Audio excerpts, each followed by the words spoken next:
খবরটি নিবেদন করছে আরিয়ান মাল্টিমিডিয়া।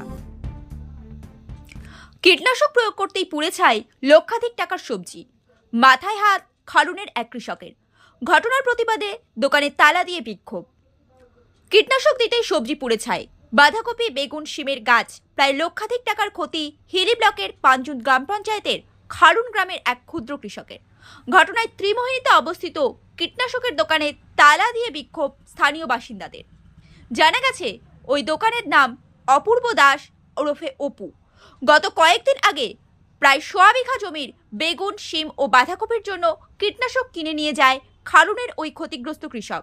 এরপরেই তা স্প্রে করতেই ক্রমাগত সমস্ত ফসল পুড়ে ছাই হয়ে যায়।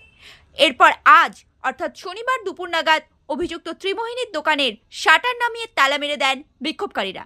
তাদের দাবি, ন্যায্য বিচার না হলে তারা আন্দোলন চালিয়ে যাবেন। ঘটনার কথা জানাজানি হতেই হাজির হন হিলি থানার পুলিশ। অবশেষে পুলিশের তৎপরতায় পরিস্থিতি স্বাভাবিক হয়। কৃষকের ছেলে আমাদের মুখোমুখি হয়ে জানান, ওই দোকানদারকে জানানোর পরও তিনি কোনো সদুত্তর পাননি, তাই তার বিরুদ্ধে উপযুক্ত ব্যবস্থা গ্রহণের দাবি করেন। তবে এ বিষয়ে অভিযুক্ত দোকানদার কোনো প্রতিক্রিয়া পাওয়া যায়নি। পুরো ঘটনা খতিয়ে দেখছে হিলি থানার পুলিশ। আমরা এই তো এগুলো একটা বীজ দিয়েছে, সেই বীজ দেওয়ার পর স্প্রে করার পর তো এরকম গাছ মরে যায়। তো দোকানদারকে বলা হয়েছে দাদা এটার কারণ, তো দোকানদার বলছে ওষুধের কারণে এরকম হয়েছে। তারপরে তো ডাক্তার এই দোকানদার বলেছে আর একটা ওষুধ দিচ্ছে, সেই ওষুধ দিয়ে বলে 7 দিনের মধ্যে গাছ জীবিত করবে। তো মরা গাছ কোনোদিন জীবিত হয়?